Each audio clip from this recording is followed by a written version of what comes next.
Sutra Trata yang Menakjubkan Bab 7 Perumpamaan Kota Gaib Sivasyang Rabu 30 Maret 2022. Para Raja Dewa Brahma dari 10 penjuru memohon pada Buddha agar memutar roda Dharma.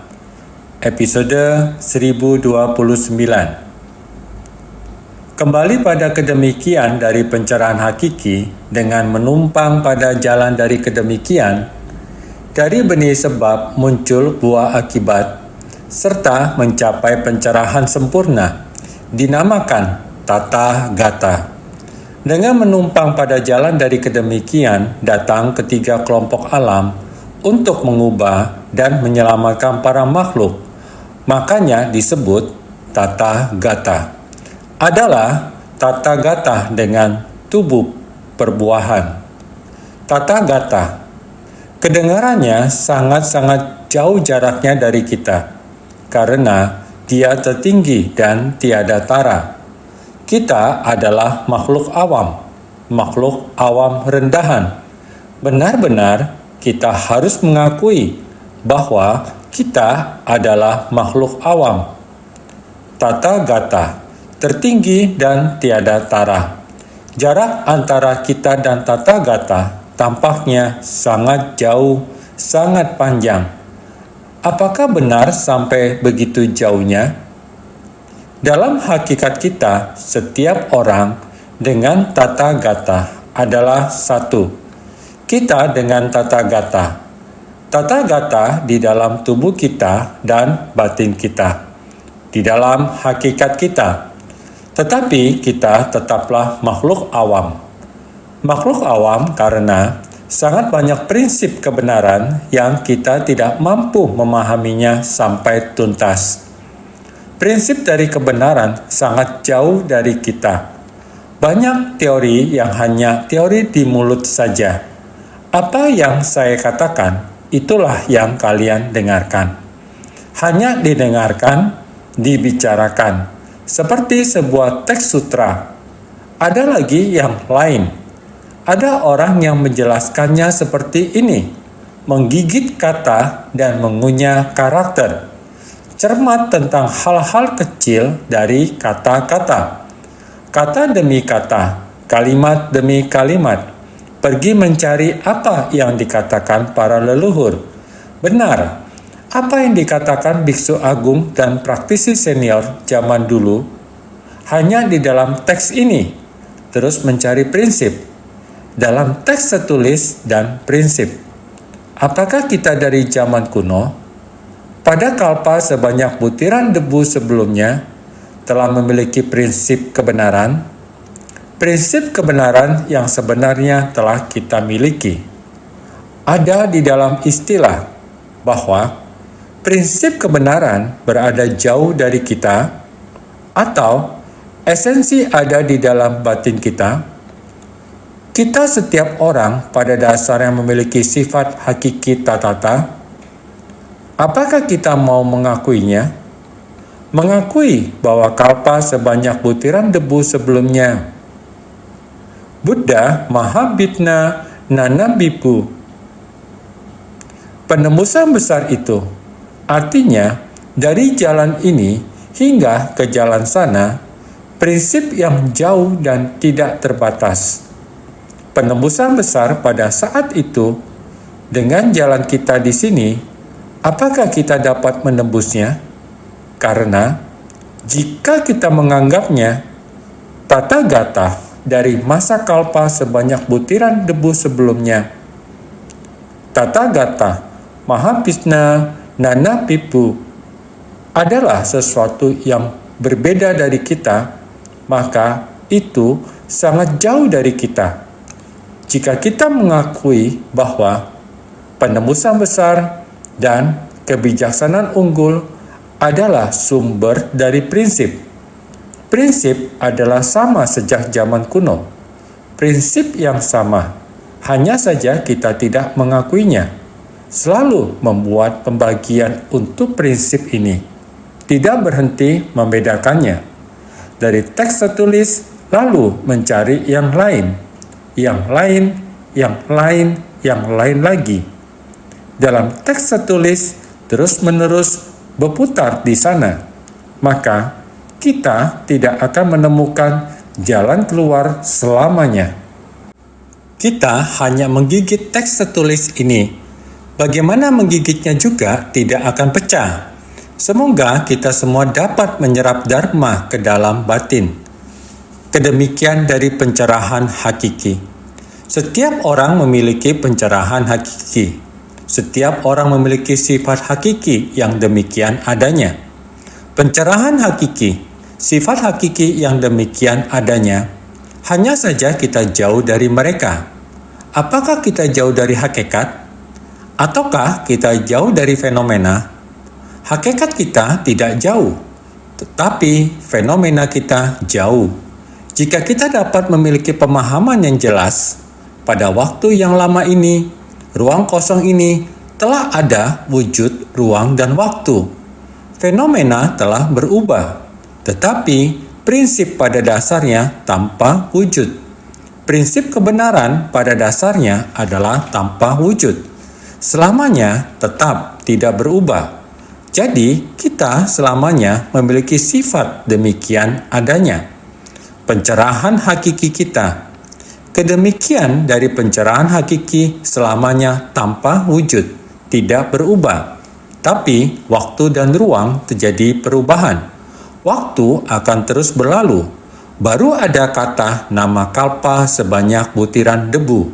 Waktu dan ruang selalu mengalami perubahan. Jadi kita bisa mengukur waktu dengan angka, seperti lebih dari 2.500 tahun yang lalu, waktu yang paling dekat yang bisa kita hitung. Nama tempat tinggal kita sekarang adalah Taiwan. Lebih dari 2.000 tahun yang lalu, ada masalah ini, ada orang ini, ada wujud seperti ini. Jadi kita katakan, sekitar 2.500 tahun yang lalu, ini adalah pada masa lalu itu. Ada waktu dan wujud, jadi ada jarak.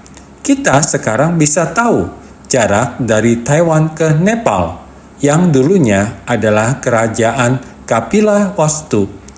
Saat ini, pada tahun 2015, insan suci masih berada di sana, di tempat itu. Kita bisa tahu jaraknya lebih dari 3.600 km dari Taiwan. Ada jarak ini, ada wujud ini, terdapat jarak, masalah, dan wujud. Untuk diterka, ada nama. Jadi, Buddha Sakyamuni lebih dari 2.000 tahun sebelumnya, lahir di zaman itu. Buddha Sakyamuni itu tentu saja dia memiliki sifat hakiki. Kedemikian dari pencerahan hakikinya adalah satu dengan Buddha Mahapisna Nanabhipu dari kalpa sebanyak butiran debu yang lalu. Buddha Mahapisna Nanabhipu, penembus besar ini, juga satu dengan kita setiap orang, karena beliau tidak dapat memperkirakan waktunya. Jika ingin memperkirakannya, baik seorang ahli matematika ataupun seorang murid ahli matematika juga tidak dapat memperkirakan waktunya. Itu karena dimiliki oleh setiap orang awalnya sudah ada. Penembus besar ini bukan hanya Buddha Sakyamuni bersatu dengannya.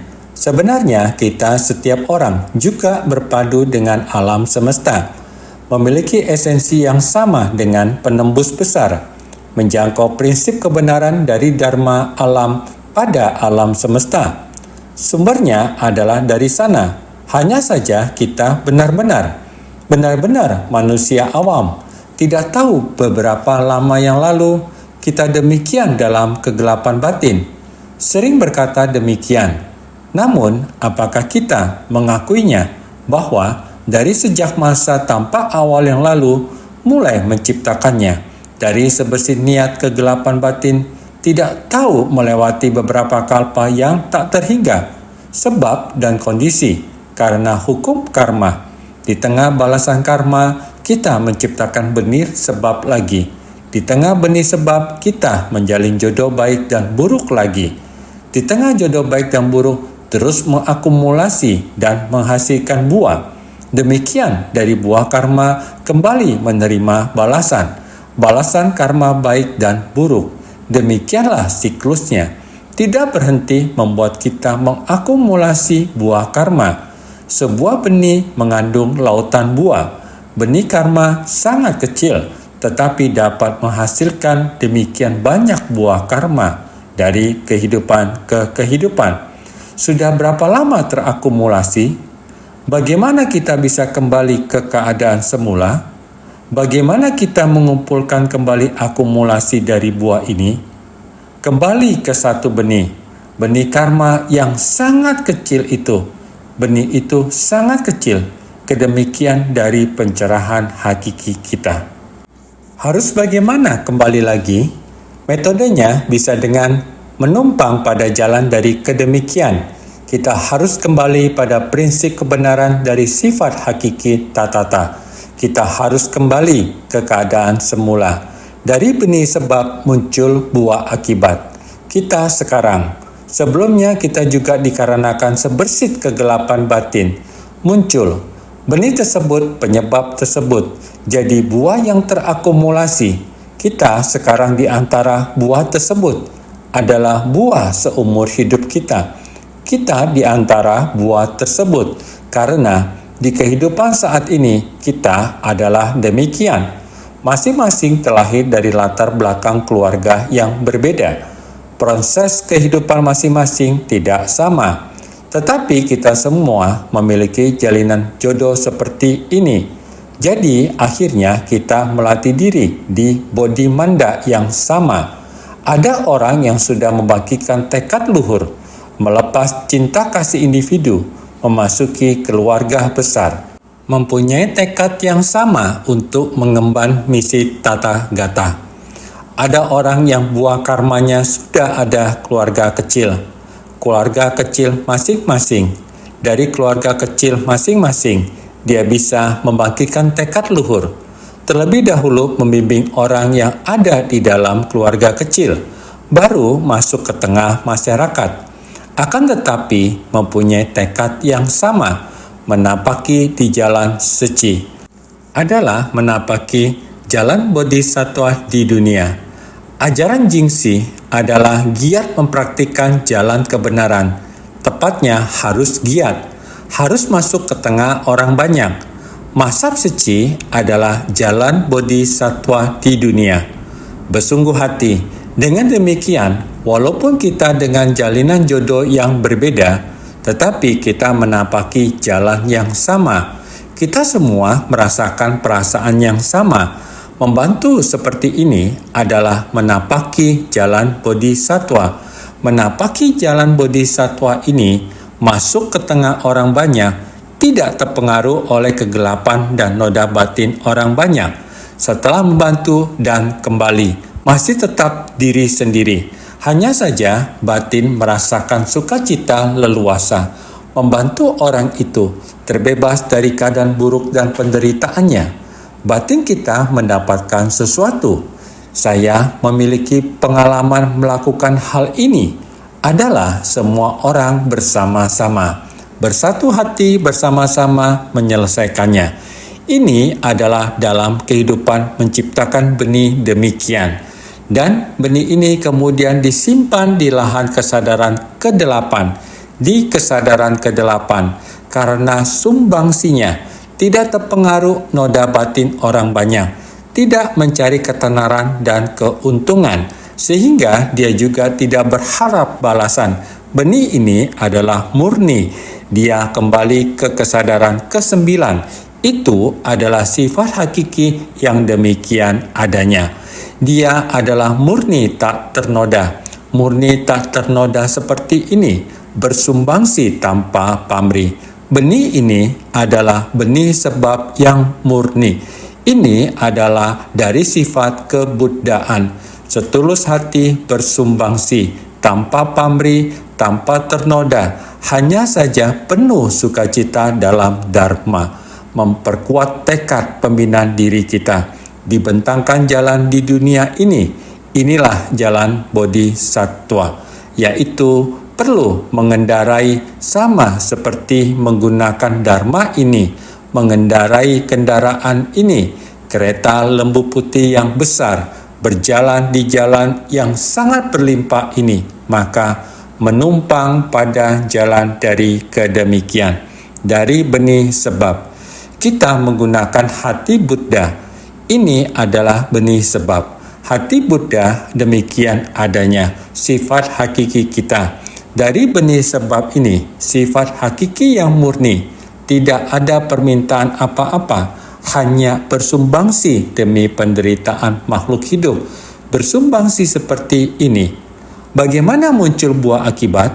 Setiap butir benih, tatata tanpa pamrih, kembali ke tekad murni sifat hakiki. Inilah buah akibat. Demikianlah kita terus mengakumulasi dan mengakumulasi dari kehidupan ke kehidupan dan mencapai pencerahan sempurna yang disebut tata gata. Tidak peduli berapa lama waktunya. Ini dengan Buddha Mahabhitna Nanabibbu dikapa sebanyak butiran debu sebelumnya, bermula di saat ini, sekarang datang dengan sifat hakiki, awal dari masa kini, dan masa depan yang sangat panjang di masa mendatang. Maka dari itu, tanpa rupa dan tanpa wujud, pencerahan hakiki dan kedemikian yang murni dan tidak ternoda, mengharuskan kita untuk mengendarai seperti ini, berjalan di jalan ini. Maka dengan menumpang pada jalan dari kedemikian, datang ketiga kelompok alam. Apalagi di tempat berdiam dari 5 alam kelahiran kembali, alam nafsu yang paling menderita, alam yang dipilih Buddha Sakyamuni adalah alam nafsu. Alam nafsu penuh dengan nafsu dari para makhluk. Dia terbebas dari nafsu keinginan demi mencari kebenaran sejati. Beliau meninggalkan istana demi mencari jalan kebenaran, pergi mencari prinsip kebenaran ini, dan pada akhirnya mencapai pencerahan sempurna. Mencapai pencerahan sempurna. Dan semua nafsu keinginan berubah menjadi rupa. Hanya ada rupa saja. Batin, dia tidak memiliki wujud rupa. Menimbulkan batin bergejolak dan terus melampaui alam berwujud ke tingkat alam tidak berwujud. Dia menggunakan sifat hakiki kesadaran, tanpa egois, tanpa kemelekatan, sepenuhnya menggunakan hati yang murni, dan di tengah orang banyak, untuk memberi pengajaran kepada para makhluk. Ini namanya dengan menumpang pada jalan dari kedemikian, datang ketiga kelompok alam untuk mengubah dan menyelamatkan para makhluk. Dari kedudukan tinggi sampai turun ke bawah hanya dengan satu tujuan, yaitu untuk membimbing para makhluk. Satu tujuan utama datang ke dunia ini adalah membimbing para makhluk, membuka dan menunjukkan kepada kita bahwa prinsip kebenaran adalah demikian, dengan penuh perhatian membimbing kita semua dari kehidupan ke kehidupan, berulang kali datang dan pergi, adalah selalu kedemikian dari pencerahan hakiki. Demikianlah untuk melakukan pelatihan diri, melatih diri secara wujud dan nyata, agar semua orang bisa lihat dan agar dapat membabarkan prinsip kebenaran ke kita semua. Dia sendiri tetap tidak ternodai. Ini namanya tata gata dengan tubuh perbuahan. Tubuh perbuahan menyesuaikan terhadap kapasitas para makhluk, menyesuaikan terhadap dunia ini dan fenomena zaman ini. Maka dia datang ke dunia ini untuk mengubah dan menyelamatkan para makhluk. Karena Sang Buddha sudah mengajari kita seperti ini, kita harus percaya atas apa yang diajarkan Buddha Sakyamuni. mengajarkan kita bahwa setiap orang memiliki sifat hakiki kebuddhaan. Bodhi Manda Buddha Mahapitna Nana Pibu sebenarnya ada di dalam batin kita. Apakah roda Dharma itu akan berputar? Juga di dalam batin kita. Karena itu sifat hakiki yang demikian adanya. Panorama batin bisa panjang atau pendek, bisa suci atau bisa awam. Kita bisa menjadi orang suci atau menjadi orang biasa. Bisa dikatakan butuh waktu yang lama atau bisa terjadi sekarang ini. Ini adalah dharma yang mendalam dan juga sangat praktis dalam kehidupan sehari-hari kita. Ini semua hanya bagaimana kita menerapkannya, di mana kita menghayatinya. Ini bukan soal bagaimana mencarinya dan mendapatkannya. Biasanya yang terjadi adalah demikian. Jika bisa menembus satu prinsip, maka seluruh prinsip kebenaran akan dipahami. Jadi, mengapa mesti mendengarkan demikian banyak ajaran? Mengapa harus mempelajari demikian banyak? Sebenarnya, yang ingin dipelajari tergantung kita masing-masing. Ada di dalam hakikat masing-masing. Jadi, kita harus bersungguh hati dalam menghayatinya. Naskah sutra sebelumnya masih membahas Raja Dewa Brahma. Sesampainya di Bodhimanda dari Buddha Mahapitna Nana Bibu, melihat 16 pangeran di Bodhimanda tersebut, juga melihat banyak makhluk surgawi yang sudah duluan tiba di sana. Raja Dewa Brahma Sudharma memimpin semua orang untuk memohon memutar roda Dharma. Memohon Buddha Mahapitna Nana Bibu memutar roda Dharma. Semuanya satu hati, satu suara. Bersama-sama mereka memohon Dharma. Berkata dalam bentuk syair. Jadi, naskah sutra sebelumnya mengatakan, yang dimuliakan oleh para dewa manusia, sudi kiranya memutar roda Dharma tiada tara, memukul genderang Dharma Agung dan meniup sangkakala Dharma Agung, menurunkan hujan Dharma Agung di mana-mana untuk menyeberangkan para makhluk yang tak terhingga. Kami sekalian, setiap orangnya menaruh keyakinan dan memohon padamu agar membabarkan dengan suara mendalam dan menjangkau jauh. Sutra Teratai Bab 7 Bab Perumpamaan Kota Gaib. Ini yang naskah sutra sebelumnya, saat banyak Raja Dewa Brahma dengan satu hati satu suara memohon kepada Buddha untuk memutar roda Dharma. Jadi mengulang kembali dalam bentuk syair dengan tulus memohon Buddha memutar roda Dharma. Naskah sutra berikutnya mengatakan, pada ketika itu, Tathagata Mahapitna Nana Pipu menyetujui secara tersirat penjuru barat daya hingga sejauh penjuru bawah juga demikian. Sutra Teratai Bab 7 Bab Perumpamaan Kota Gaib. Raja Dewa Brahma Sudharma datang dari penjuru selatan. Sebelum dari penjuru selatan adalah Raja Dewa Brahma dari penjuru timur dan tenggara. Jadi saat ini, semua makhluk surgawi ini telah berada di Bodhimanda. Jadi penjuru barat daya hingga sejauh penjuru bawah juga demikian. Penjuru barat daya hingga penjuru bawah juga demikian. Penjuru ada 10. Dalam sutra hanya menyebutkan penjuru timur, penjuru tenggara, penjuru selatan, dan penjuru atas. 6 penjuru lainnya, penjuru barat daya, penjuru barat laut, penjuru utara, penjuru timur laut, dan penjuru bawah.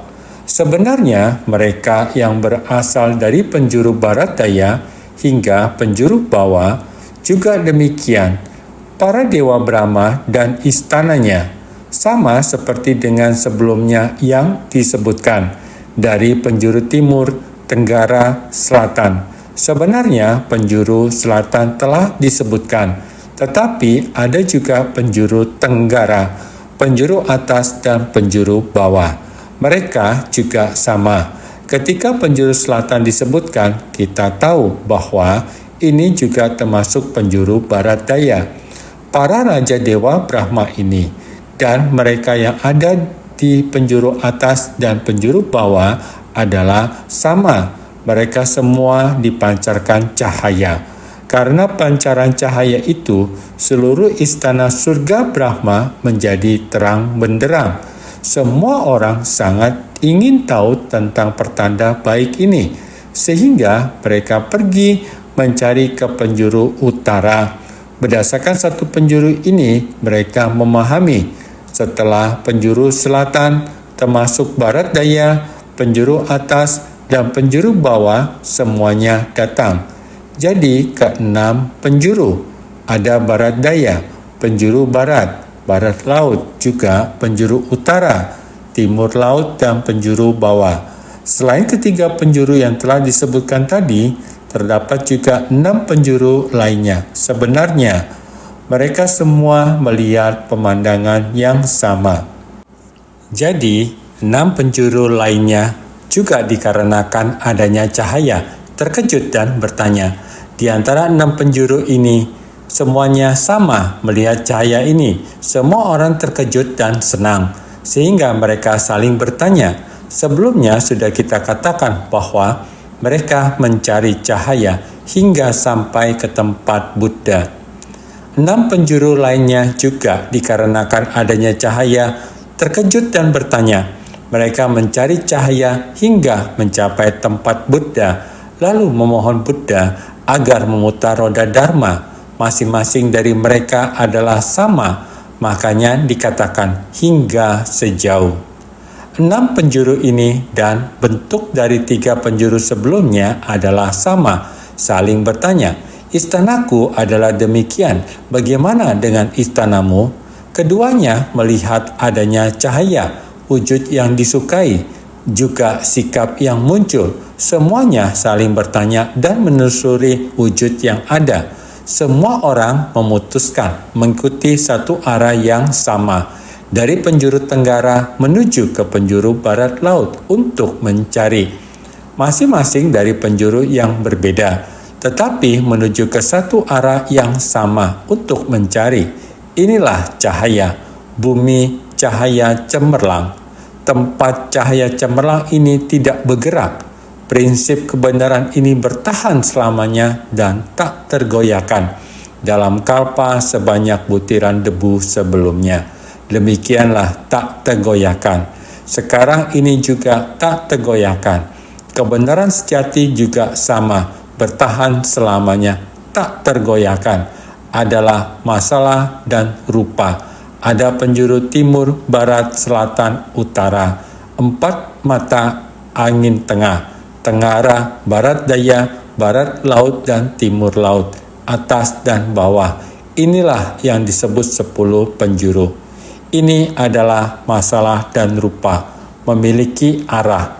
Kebenaran sejati adalah tak tergoyahkan, sehingga hingga sejauh di depan sudah dikatakan, hingga penjuru barat daya, hingga sejauh penjuru bawah juga demikian. Bagian sutra ini menyebutkan, hingga para raja dewa Brahma melihat cahaya dan sama-sama berdiskusi. Sama-sama melihat cahaya ini, semuanya saling berdiskusi tentang cahaya tersebut berasal dari mana. Para raja dewa Brahma melihat cahaya dan sama-sama berdiskusi. Masing-masing datang dari penjurunya untuk bernamaskara pada Buddha dan menaburkan bunga, mempersembahkan istana dan memohon. Semuanya sama. Masing-masing datang dari penjurunya. Masing-masing dari penjuru yang berbeda, timur, barat, utara, dan selatan. 4 mata angin tengah, tenggara, barat daya, barat laut, dan timur laut, atas dan bawah, arah yang berbeda. Masing-masing datang dari penjurunya, datang ke tempat yang dengan tujuan yang sama. Adalah Bodhimanda Buddha Mahabhitna Nana Bhikkhu. Sampai di Bodhimanda Sang Buddha, bersujud pada Sang Buddha dan menaburkan bunga, mempersembahkan barang dari istana, memohon Sang Buddha memutar roda Dharma. Satu persatu semuanya sama, sehingga kita harus sangat bersungguh hati untuk memahami prinsip kebenaran ini.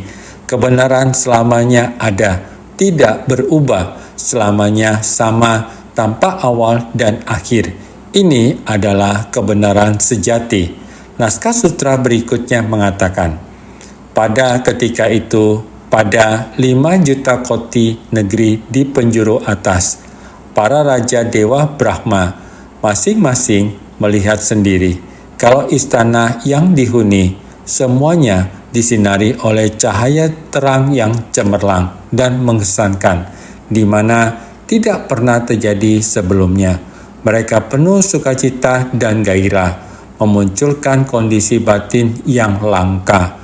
Sutra Teratai Bab 7, Bab Perumpamaan Kota Gaib. Ketiga penjuru yang telah disebutkan sebelumnya, sekarang masih ada penjuru atas. Sebelumnya ada timur, ada tenggara, ada selatan. Yang disebutkan tadi masih ada 6 penjuru. Sekarang masih ada penjuru atas. Demikian dikumpulkan menjadi 10 penjuru telah lengkap. Para Raja Dewa Brahma datang dengan cara yang sama, sehingga sangat sukacita.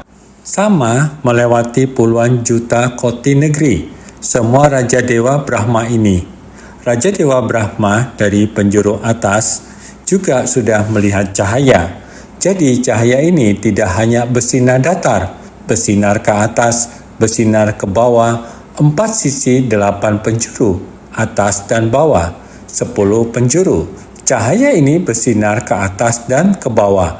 Ini adalah melihat penampakan tanda keberuntungan. Bahkan penjuru atas juga telah melihat penampakan tanda keberuntungan. Sangat luar biasa. Penampakan dari tanda keberuntungan sangat damai. Tanda keberuntungan ini makanya hati bersukacita. Raja Dewa Brahma dari penjuru atas, hatinya juga sangat bersukacita.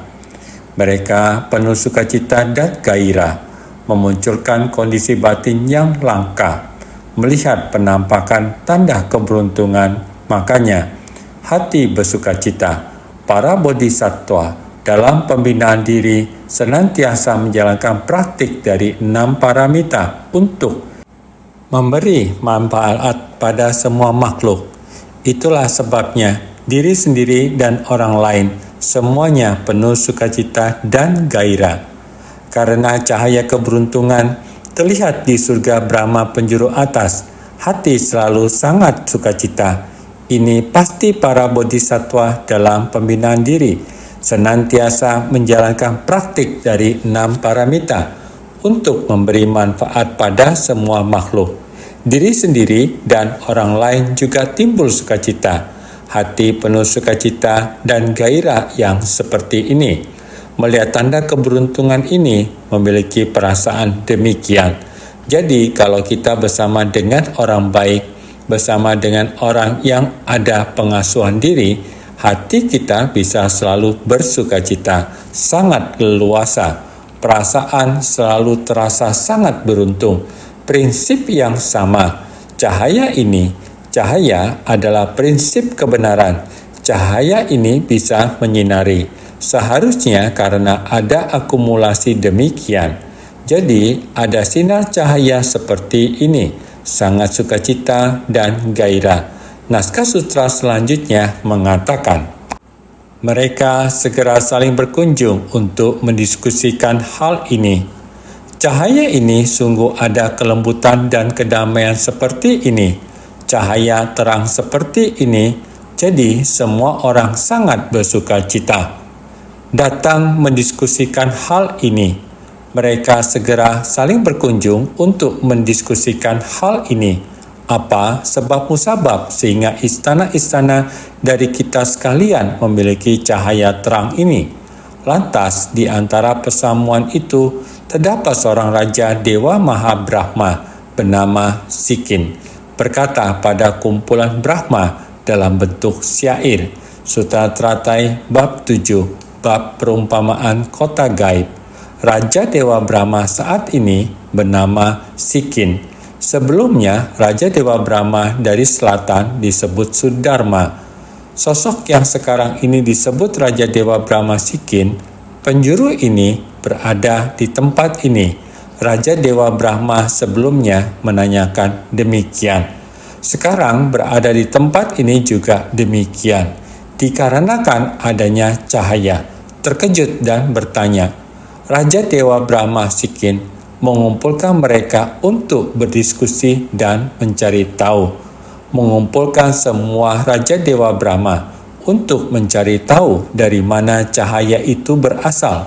Semua orang saling bertanya mencari tahu.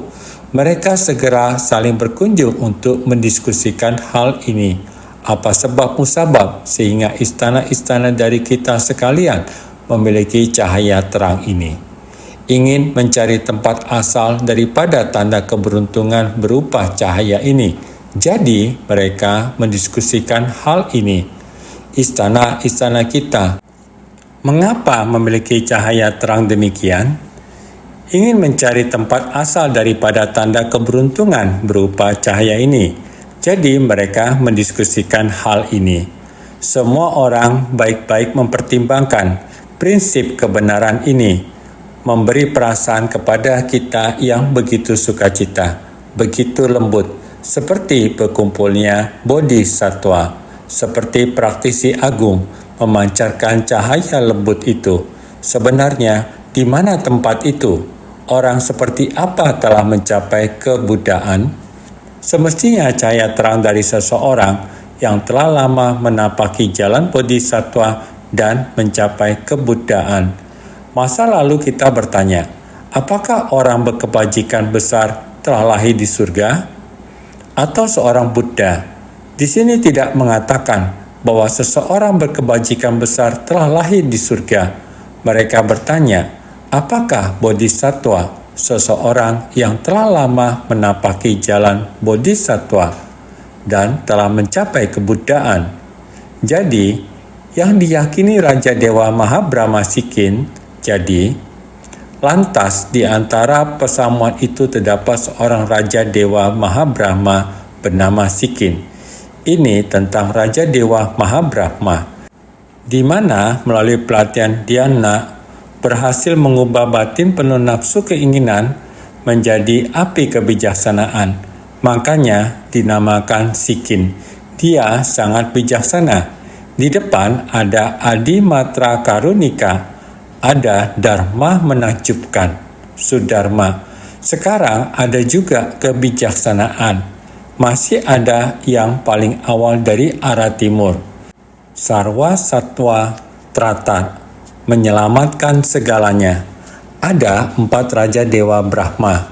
Sudah ada welas asih, belas kasih, sukacita, dan keseimbangan batin. Sudah ada di tempat ini. Keseimbangan batin adalah kebijaksanaan, melepaskan semua nafsu keinginan terhadap segalanya, melepaskan semua kerisauan dan ketidaktahuan. Semua sudah tiada, sehingga batin berada pada kondisi samadhi. Dia juga sedang dalam pembinaan diri, berada dalam samadhi. Ini adalah Raja Dewa Brahma Sikin. Maka semua nafsu keinginannya semua sudah dilenyapkan, dilepaskan, sehingga batin penuh nafsu keinginan menjadi api kebijaksanaan. Kebijaksanaan cahaya demikian. Api artinya adalah cahaya, sehingga dinamakan Sikin. Sikin jika diterjemahkan disebut sanggul rambut. Raja Dewa Brahma ini awalnya melatih samadhi api. Masa lampau dia membina diri, yaitu melatih samadhi api. Dia visualisasi api, visualisasi cahaya, dan lain-lain. Demikian memasuki samadhi. Tentu ini adalah masa lampau dan masa lampau sebelumnya, terus melatih jalan terang. Sehingga dia melatih kebajikan unggul yang terbaik, mematuhi sila unggul yang terbaik, juga pernah melatih di dunia.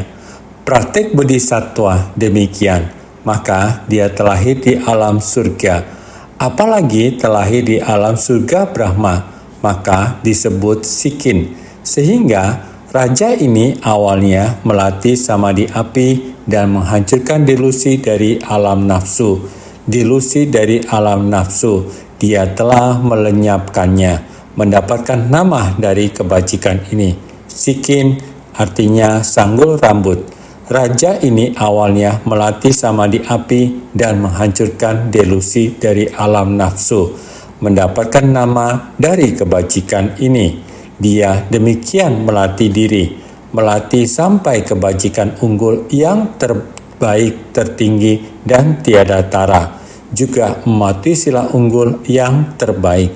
Kita kemarin pernah mengatakannya, di tengah orang banyak terus bersumbangsi, jalan dari 10 kebajikan sudah sempurna, maka terlahir di alam surga Brahma.